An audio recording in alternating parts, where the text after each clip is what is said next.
Hello students, in today's lecture we will study errors in the measurement. In previous lectures we have already studied what is measurement and how we will measure any quantity, what is fundamental units and all the things. Now while measuring any quantity we will come across some errors. So for that it is very necessary to learn what is error. So see what is error. What errors are of two types, systematic error and random errors. Now what is systematic error?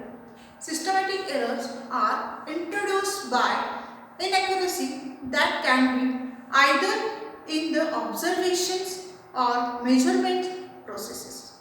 This is due to imperfect calibration of the instrument or imperfect method of observation. Okay, what is meaning of this?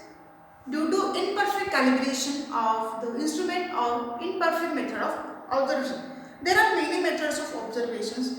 While if we change the method of observation, so that can be lead to errors. So this is also cause of systematic error.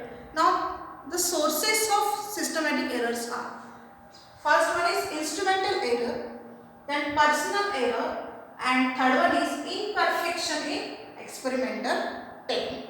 Now what is instrumental errors are? Instrumental errors are errors which are found in the instrument. Now what should be this error? Suppose we have ammeter or thermometer. Let us take an example of thermometer. For that, if we have thermometer like this, okay, if we have 0 here, 1, 2, 3, 4, 5, okay, if this 0, the pointer is not at 0, it may be errors in this instrument. Now another example, if we have ammeter, okay, all of you know what is ammeter is. So this is 0, if we have 0 here, 5 is here and 10 is here, okay. So the pointer is not showing 0, it is showing somewhere here 1 or something. So while we don't have connected this ammeter in circuit, till it is showing some current in this ammeter. So this is an instrumental error, this is error in the ammeter. So this is examples of instrumental error. Okay. Now second one is personal error. Now again we will take example of this thermometer and this ammeter. Now if I see I held this thermometer in proper way, then it will not show any personal error. But if I tilt thermometer in some angle, then what will happen? It will not show exact reading. It will show some different reading than what actual is. Second one, ammeter. If I saw ammeter from proper angle, then it will show correct reading. But if I see from some different angle, on right hand side or left hand side, what will happen? Parallax will introduce in that reading, and that before that, because of that parallax, reading might be varying or it will be different. Okay, so that also will come under personal error. Now third one is imperfection in experimental technique. Now there are many techniques of imperfections. Before going that,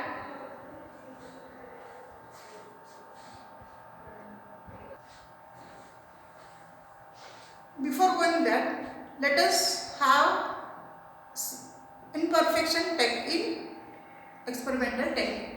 Now this is due to defective setting of an instrument while measuring.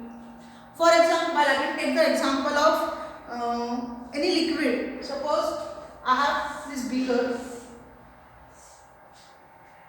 okay, and I have to measure some volume of this, okay. So this volume is this much volume of liquid in this beaker. So if This is graduated beaker. So if we have this, we will not, if we not have this in proper manner, the error will be introduced in the cell. So what will be the error? Suppose we have this beaker like this. So what will happen? Liquid will be in this direction. So that error will come into exist in the measurement. So these are errors: instrumental error, personal error, and imperfection in experimental techniques. Now all this can be minimized by using correct instrument or following proper experimental technique and procedures. We can minimize all these errors.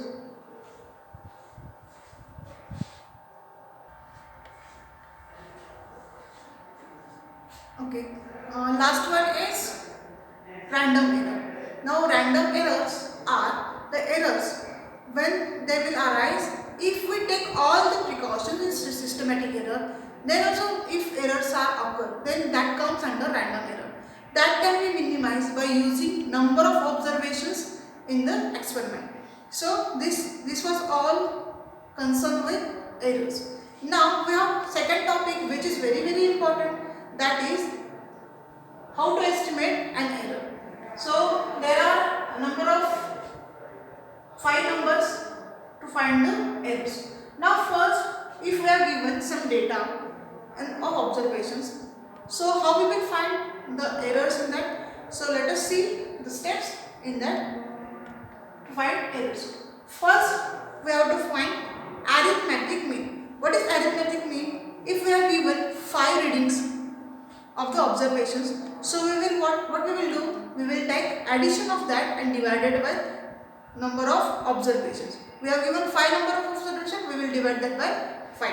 So we will first take arithmetic mean, that is, suppose we have given A1, A2, A3, 3 readings, then the arithmetic mean will be this much for 3 readings. Now third one is absolute error.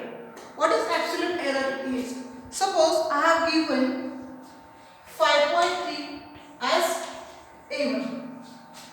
A1 is 5.3 and suppose my average is 5.3. Average, A mean is 5.3. So what I will do for absolute error? I will subtract A1. I will subtract A1, that is 5.3 from A mean.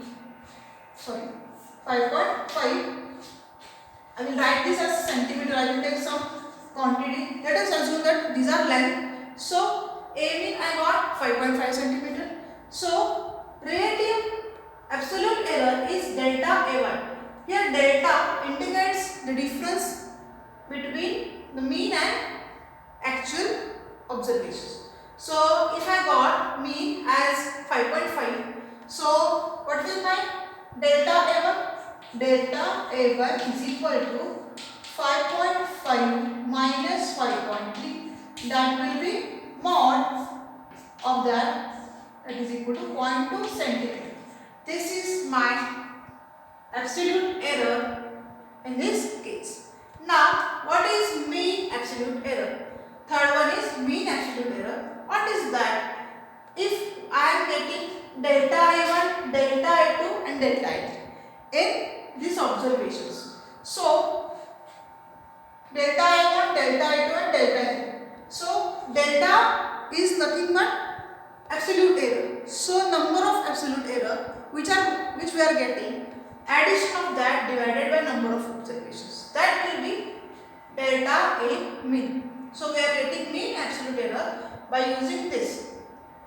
We are already here delta A1. Similarly, if we take delta A2 also, delta A3 also, so we will add this divided by number of observation, we will get A delta A mean. So this is simplified formula 1 upon n summation AI.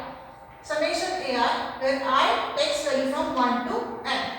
This is simplified formula for mean absolute error. Now fourth one is relative error. Relative error means relation between the errors. Now for that we will require delta A mean. Delta A means delta this mean absolute error divided with arithmetic mean. Delta A mean upon arithmetic mean, that will be relative error.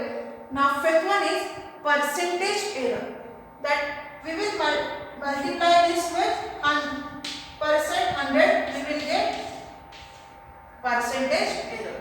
We will multiply relative error with 100, we will get percentage error. We will take one example for this and see what we are getting, observations and this experiment.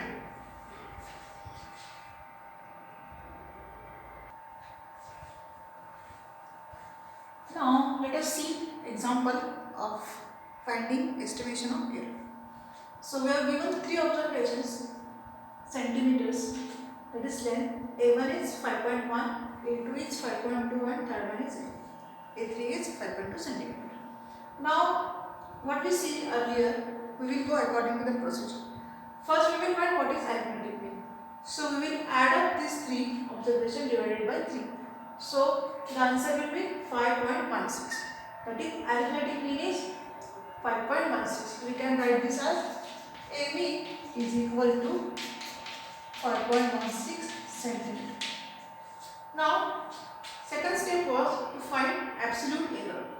Delta A1, delta A2 and delta A3. So delta A1 is what we get from A mean minus A. A mean minus A. So that is 5.16 minus 5.2. So I am getting that as 0.06. Second, delta A2, delta A3. I found that 0.04, 0.04 as delta A1 and delta A3. Now let us come to find mean absolute error. Mean absolute error is addition of this absolute error divided by a number of observations. As we have 3 observations, we will divide this by 3. So addition of these 3 divided by 3, the reading is coming out is 0.046. Now fourth step is to find relative error, that is delta A mean upon A mean.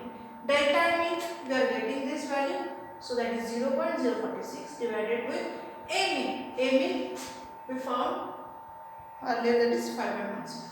So by calculating this, we will get relative error and percentage error. What answer we are getting from this, multiply with 100, that will be our percentage error.